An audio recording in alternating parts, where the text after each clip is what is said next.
आज हम 16 सोमवार व्रत कथा पढ़ेंगे और सुनेंगे। मृत्युलोक में भ्रमण करने की इच्छा करके एक समय श्री भूतनाथ भगवान भोलेनाथ माता पार्वती के साथ मृत्युलोक में पधारे। भ्रमण करते करते दोनों विदर्भ देशांतर्गत अमरावती नामक की एक अति रमणीक नगरी में जा पहुँचे। अमरावती नगरी स्वर्ग के समान बहुत ही सुंदर और परिपूर्ण थी। उसमें वहाँ के राजा द्वारा बनवाया हुआ अति रमणीक शिव जी का मंदिर भी था। भगवान शंकर भगवती पार्वती के साथ उस मंदिर में निवास करने लगे। एक समय माता पार्वती भगवान भोलेनाथ को प्रसन्न देख मानो विनोद करने की इच्छा से बोली, हे महाराज, आज तो हम दोनों चौसर खेलेंगे। शिव जी ने प्राण प्रिय की बात मान ली और चौसर खेलने लगे। उसी समय मंदिर का पुजारी ब्राह्मण मंदिर में पूजा करने आया।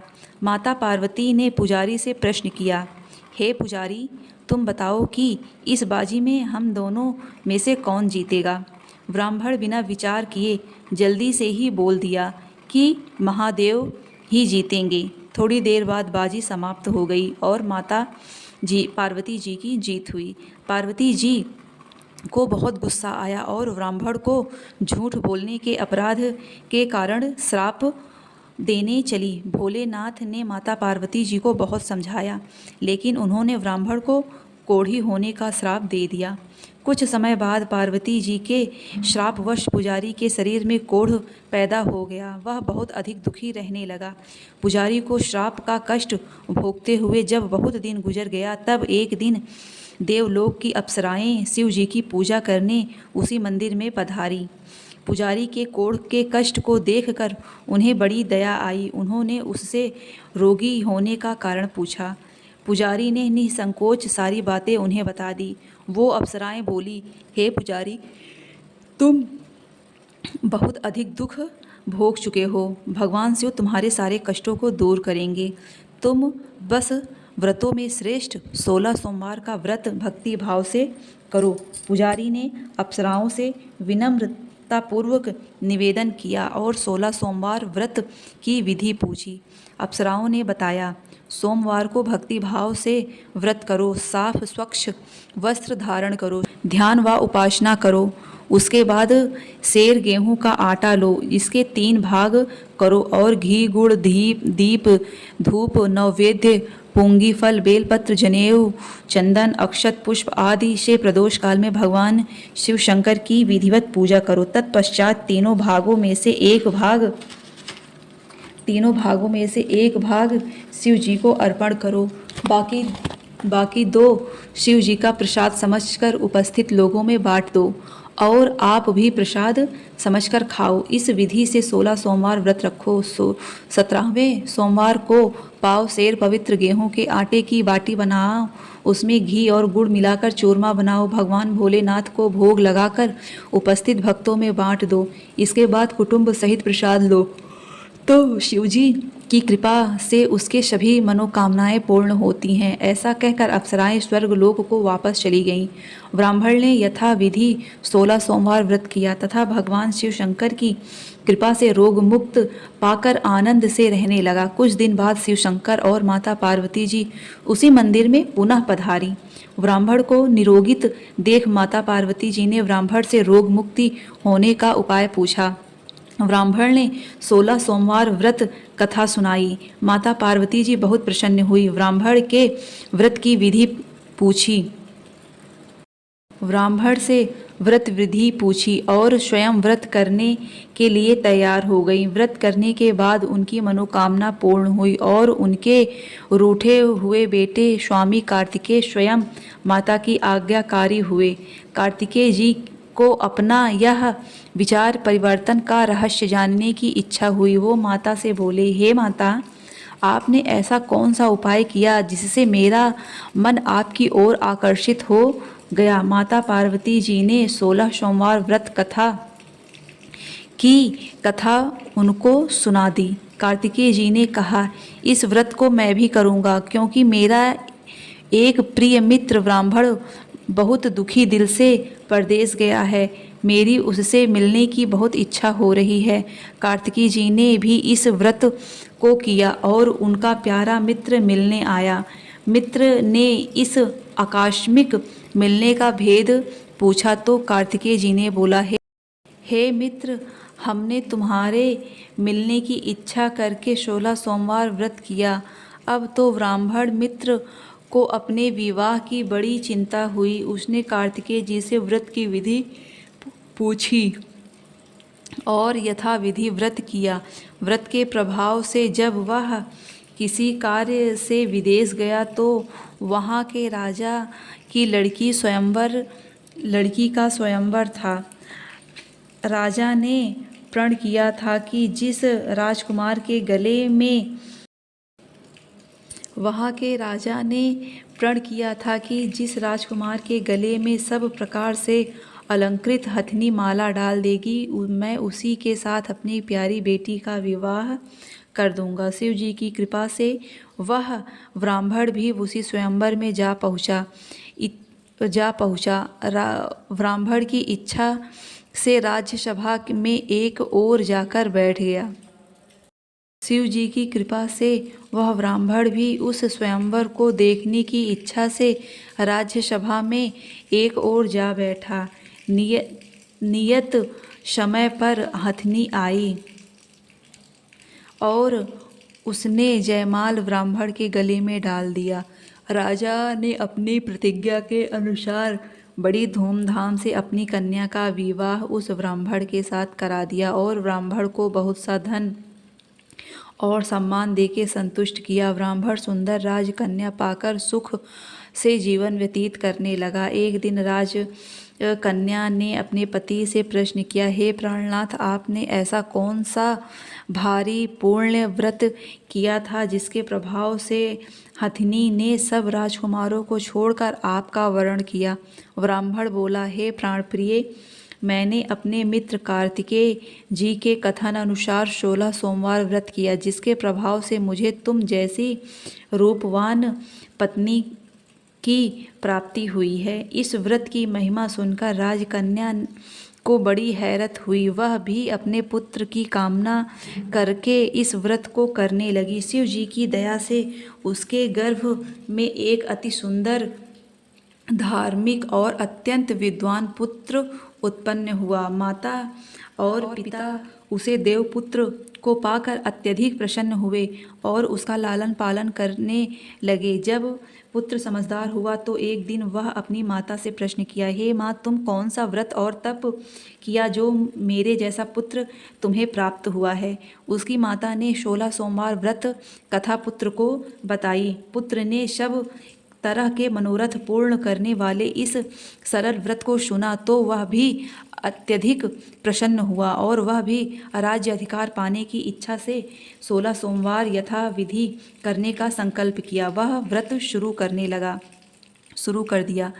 व्रत शुरू करने के बाद एक देश के वृद्ध राजा के दूत ने आकर उसको राजकन्या के वरण के लिए चुन लिया। राजा ने अपनी बेटी का विवाह ऐसे सर्वगुण संपन्न ब्राह्मण के साथ करके बड़ा सुख प्राप्त किया। वृद्ध राजा के दिवंगत हो जाने पर इसी ब्राह्मण को सिंहासन पर बैठाया गया, क्योंकि दिव्यांगत राजा के कोई पुत्र न था। राज्य का उत्तराधिकारी होकर भी वह ब्राह्मण पुत्र 16 सोमवार व्रत करता था। जब सहस्त्र सोमवार व्रत हो गया तो वह अपनी प्रियतमा से ये पूजन सामग्री लेकर शिव पूजन के लिए शिवालय में चलने के लिए कहा, परंतु उसकी पत्नी ने उसकी आज्ञा की परवाह न की। वह दास दासियों के द्वारा सामग्री शिवालय में भिजवा दी, परंतु स्वयं नहीं गई। जब राजा ने शिव जी का पूजन समाप्त किया तब आकाशवाणी हुई, हे राजा, अपनी इस रानी को राजमहल से निकाल दे, नहीं तो यह तेरा सर्वनाश कर देगी। यह आकाशवाणी सुनने के बाद राजा के आश्चर्य का ठिकाना ना रहा। उसने मंत्रीगणों को बुलाकर, सभा सदस्यों को बुलाकर मंत्रियों से पूछा कि आज शिव जी के मंदिर में आकाशवाणी हुई है कि राजा तू अपनी इस रानी को राज्य से निकाल दे, नहीं तो यह तेरा सर्वनाश कर देगी। राज्य के मंत्री और सभासद आदि सब बहुत ही दुख में डूब गए, क्योंकि जिस कन्या के कारण उसे राज्य मिला था उसी कन्या को राज्य से निकालने की बात कही जा रही है। यह कैसे हो सकता है? पर राजा ने मंत्रियों की परवाह नहीं की। उसने अपनी पत्नी को राजमहल से निकाल दिया। रानी दुखी हृदय से भाग्य को कोसती हुई राज्य से बाहर चली गई। बिना पदत्राण राज्य महल से निकल गई। फटे हुए वस्त्र पहने भूख से दुखी हृदय भाग्य को कोसते हुए चली जा रही थी। उसकी अचानक एक बुढ़िया से भेंट हुई जो सूत कात कर बेचने जा रही थी। रानी की करुण दशा देखकर वह बोली, चल तू मेरा सूत बिका दे, मैं बूढ़ी हूँ, भाव करना नहीं जानती हूँ। यह बात सुनकर रानी बुढ़िया के उसकी अचानक से एक बुढ़िया से भेंट हो जाती है जो कि सूत काट कर बेचने का कार्य किया करती थी। रानी की करुण दशा देखकर वह बोली, रानी चल तू मेरा सूत बिका दे, मैं बूढ़ी हो चुकी हूँ, भाव करना नहीं जानती हूँ। यह बात सुन रानी ने बुढ़िया के सिर से सूत की गठरी उतार ली और अपने सिर पर रख ली। थोड़ी देर बाद आंधी आई और बुढ़िया का सूत पोटली सहित उड़ गया। बेचारी बुढ़िया पछताती रह गई। उसने रानी को अपने से दूर रहने के लिए कह दिया। इसके बाद रानी एक तेली के घर गई तो शिवजी के प्रकोप से तेली के सभी मटके उसी क्षण चटक गए। तेली ने भी रानी को अपने घर से निकाल दिया। बहुत से दुख उठाती हुई रानी जब एक नदी के किनारे गई तो नदी का सारा जल सूख गया। उसके पश्चात रानी एक जंगल में गई जहाँ सरोवर में पानी बह रहा था। उसके हाथ के स्पर्श से सरोवर का पानी नाली के समान गंदा हो गया और उसमें असंख्य कीड़े मकोड़े चलने लगे। रानी ने भाग्य पर दोषारोपण करते हुए उस जल को पीकर पेड़ की शीतल छाया में विश्राम करना चाहा, परंतु वह जिस पेड़ के नीचे विश्राम करती उस पेड़ के पत्ते तुरंत टूटकर गिर जाते। वन सरोवर जल की ऐसी दशा देख गऊ चराते ग्वाला ने अपनी गुसाई जी से जाकर उस जंगल की स्थिति मंदिर के पुजारी से बताई।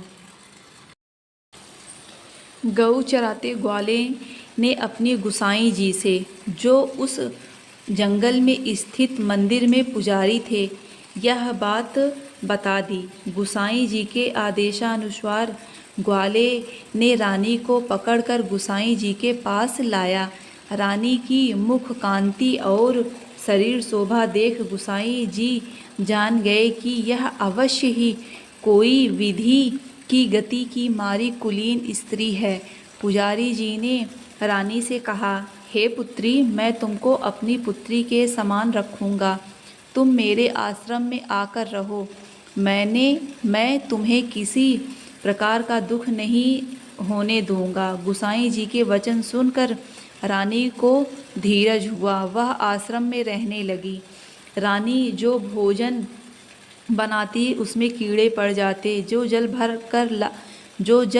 कर लाती उसमें भी कीड़े पड़ जाते। रानी की यह दशा देख गुसाई जी भी बड़े दुखी हुए और रानी से बोले, हे पुत्री, तुम्हारे ऊपर कौन से देवता का प्रकोप है जिससे तुम्हारी ऐसी हालत हुई है? पुजारी जी की बात सुन रानी ने शिव जी महाराज के पूजन का बहिष्कार करने की बात बताई तो पुजारी जी शिव जी महाराज जी के अनेक प्रकार की स्तुति करते हुए रानी से बोले कि पुत्री, तुम सब मनोरथ पूरे करने वाले 16 सोमवार व्रत करो, उसके प्रभाव से इस कष्ट से मुक्ति हो सकती है।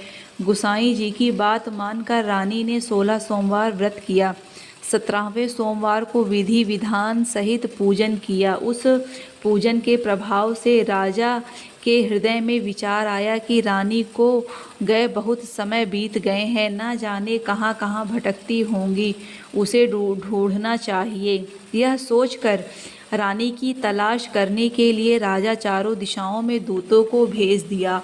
वो दूत रानी को तलाशते हुए गुसाई जी के आश्रम में पहुंच गए। वहाँ रानी को पाकर उसने रानी को अपने साथ चलने के लिए आग्रह किया, परंतु गुसाई जी ने मना कर दिया। दूत चुपचाप वापस लौट गए और राजा को रानी का पता बतलाया। रानी का पता पाकर गुसाई जी के आश्रम में गए और उसने कहा, मैं महाराज हूँ, जो देवी आपके आश्रम में रहती हैं वह मेरी पत्नी है। शिव जी के प्रकोप के कारण मैंने उसका त्याग कर दिया था। अब मैं भोले बाबा की कृपा से उसे लेने आया हूँ। कृपया मुझे अपनी पत्नी को साथ ले जाने की आज्ञा दें। यह सुनकर गुसाई जी ने बड़े प्रसन्न हुए। उन्होंने रानी को राजा के साथ जाने की अनुमति दे दी। राजा बड़ी प्रसन्नता के साथ रानी को राजमहल ले गए। अपनी रानी के आने की खुशी पर सारी प्रजाओं ने खुशियां मनाई और राजा रानी फिर नियम पूर्वक 16 सोमवार के व्रत का पालन करते हुए बहुत समय तक आनंद पूर्वक भूलोक पर निवास करते रहे। अंत समय में दोनों को मोक्ष की प्राप्ति हुई। इस प्रकार जो मनुष्य 16 सोमवार व्रत श्रद्धा पूर्वक करते हैं उनकी सभी मनोकामनाएं पूर्ण होती हैं। भगवान शिव जी की कृपा उन पर अवश्य होती है और उन्हें मोक्ष की प्राप्ति होती है। बोलिए भोले बाबा की जय हो। बोलो शिव शंभो माता पार्वती की जय हो।